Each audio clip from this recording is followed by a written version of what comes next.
Hello cricket lovers, England మీద మన వాళ్ళు ఎప్పుడో 2007లో గెలిచారు. ఈ సిరీస్ WTCకి చాలా important. Experience players like Rohit, Kohli కూడా లేరు. ఇలాంటి సిచ్యువేషన్ లో మన టీమిండియా గెలవాలంటే ఏం చేయాలి, మన వాళ్ళ ప్లేయింగ్ 11 ఎలా ఉంటే బాగుంటది, ఇవన్నీ కూడా డిస్కస్ చేద్దాం. వీడియోలోకి వెళ్లే ముందు చిన్న రిక్వెస్ట్, ఈ వీడియో నేను చాలా కష్టపడి చేసిన, సో లైక్ చేసి మన ఛానల్ సబ్స్క్రైబ్ చేసుకోండి. లేట్ చేయకుండా వీడియోలోకి వెళ్దాం. ఈ సిరీస్ లో మనం మొత్తం 5 టెస్ట్ మ్యాచెస్ ఆడతాం. ఈ 5 టెస్ట్ మ్యాచెస్ కూడా మనకి చాలా ఇంపార్టెంట్. ఇంగ్లాండ్ లో మనకంత మంచి రికార్డ్ లేదు. లాస్ట్ టైం ఎప్పుడో 2007లో గెలిచాం. ఎలా చూసుకున్నా సరే మనం గెలిచే ఛాన్సెస్ చాలా తక్కువ ఉన్నాయి. బట్ జీరో అయితే కాదు. ఫస్ట్ టెస్ట్ మ్యాచ్ లీడ్స్ లో ఆడుతున్నారు. ఫస్ట్ టెస్ట్ మ్యాచ్ పిచ్ చూసిన తర్వాత మన వాళ్ళు గెలుస్తారన్న నమ్మకం అయితే చాలా తక్కువ ఉంది. పిచ్ మీద ఎక్కువ గ్రాస్ ఉంది. కొత్తగా క్రికెట్ చూసే వాళ్ళకైతే గ్రాసే ఉంది, పిచ్ ఎక్కడని అడుగుతారు. ఇలాంటి పిచ్ ఎక్కువగా లో స్కోరింగ్ మ్యాచెస్ అవుతాయి అండ్ ఫాస్ట్ బౌలర్స్ కి చాలా అడ్వాంటేజ్ ఉంటది. రీసెంట్ గా వచ్చిన రిపోర్ట్ ప్రకారం కొద్దిగా బ్యాటింగ్ ఫ్రెండ్లీగా కూడా ఉంటది. ఒక 300 రన్స్ అయితే స్కోర్ చేయవచ్చు అని అంటున్నారు. బట్ మన వాళ్ళంతా స్కోర్ చేస్తారా లేదని డౌట్. గ్రాస్ ఎక్కువగా ఉండటం వల్ల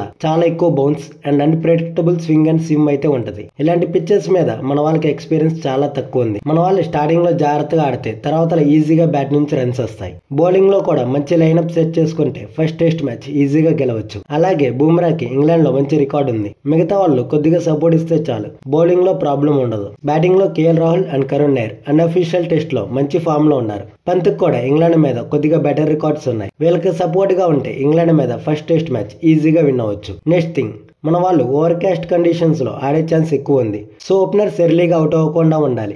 బౌలింగ్ లో కూడా ఓవర్ కాస్ట్ కండిషన్ ని అడ్వాంటేజ్ గా తీసుకోవాలి. ఇంకా కెప్టెన్ గిల్ కి బ్యాటింగ్ యావరేజ్ 14 మాత్రమే ఉంది. నార్మల్ గా ఉన్న టైంలోనే బ్యాటింగ్ సరిగ్గా ఆడలేదు. ఇప్పుడు కెప్టెన్ గా ఉన్నాడు కాబట్టి కొద్దిగా ఎక్స్ట్రా ప్రెషర్ అయితే ఉంటది. ఈ ప్రెషర్ ని ఎలా హ్యాండిల్ చేస్తాడు అండ్ కెప్టెన్సీ ఎలా చేస్తాడో చూడాలి. బ్యాటింగ్ సరిగ్గా చేయకపోయినా మంచి కెప్టెన్సీ ఇస్తే చాలు. నెక్స్ట్ మన ప్లేయింగ్ 11 ఎలా ఉంటే బాగుంటుందో చూద్దాం. ఆల్రెడీ కొన్ని ప్లేసెస్ అయితే ఫిక్స్ అయిపోయాయి. ఓపెనర్ గా KL Rahul and Jaiswal. Unofficial test లో కూడా వీళ్ళిద్దరూ ఓపెనింగ్ వచ్చారు. అంతేకాదు ఇంగ్లాండ్ వాళ్ళ బౌలింగ్ ని న్యూ బాల్ తో ఫేస్ చేసి ఒక మంచి స్టార్ట్ ఇవ్వాలంటే కేఎల్ రాహుల్ అండ్ జైస్వాలే కరెక్ట్. గిల్ కి ఇంగ్లాండ్ లో మంచి రికార్డ్స్ లేవు. గిల్ ఓపెనర్ గా వస్తే ఫ్రీగా వికెట్ ఇచ్చినట్టు అయింది.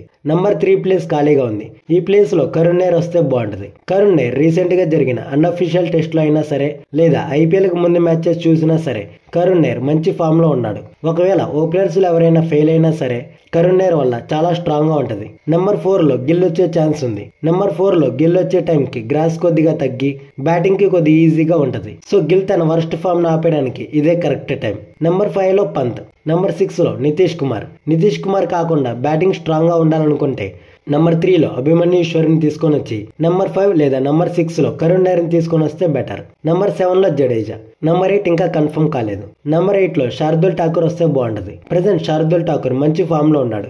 బ్యాటింగ్ కూడా చాలా బాగా చేస్తున్నాడు. సో శార్దుల్ ఠాకూర్ నెంబర్ 8 లో పర్ఫెక్ట్ గా ఫిట్ అవుతాడు. నెంబర్ 9 లో సిరాజ్, నెంబర్ 10 లో బూమ్రా ఉండటం వల్ల బౌలింగ్ లో చాలా మంచి ఎక్స్పీరియన్స్ ఉంటది. ఇద్దరులో ఎవరిని కూడా టీమ్ లో నుంచి తీసేయకూడదు. ఇద్దరు కూడా టీమ్ లో ఉండాలి. నెంబర్ 11 లో ప్రసిద్ధ్ కృష్ణ వస్తే బాగుంటది.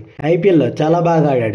ఈవెన్ పర్పుల్ క్యాప్ కూడా గెలుచుకున్నాడు. కాబట్టి అదే ఫామ్ ని ఇక్కడ కంటిన్యూ చేసే ఛాన్స్ ఉంది.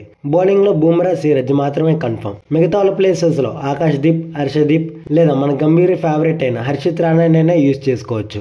మన వాళ్ళకి బ్యాటింగ్ లో కూడా చాలా ఆప్షన్స్ ఉన్నాయి. నెంబర్ 3 అండ్ నెంబర్ 6 లో సాయి సుదర్శన్, కరుణ్ నాయర్, అభిమన్యు ఈశ్వరన్, నితీష్ కుమార్ ఇలా ప్lenty ఆప్షన్స్ అయితే ఉన్నాయి. బట్ ఎవరికి ఛాన్స్ ఇస్తారో తెలియదు, లేదా ఒక్కొక్క మ్యాచ్ కి ఒక్కొక్క న్యూస్ చేస్తారో చూడాలి. మన వాళ్ళు ఎలాంటి టీంతో వెళ్తే బాగుంటుందో కామెంట్ చేయండి. వీడియోని లైక్ చేయండి, మీ ఫ్రెండ్స్కి షేర్ చేయండి. ఇలాంటి ఇన్ఫర్మేషన్ కోసం మన ఛానల్ సబ్స్క్రైబ్ చేసుకోండి.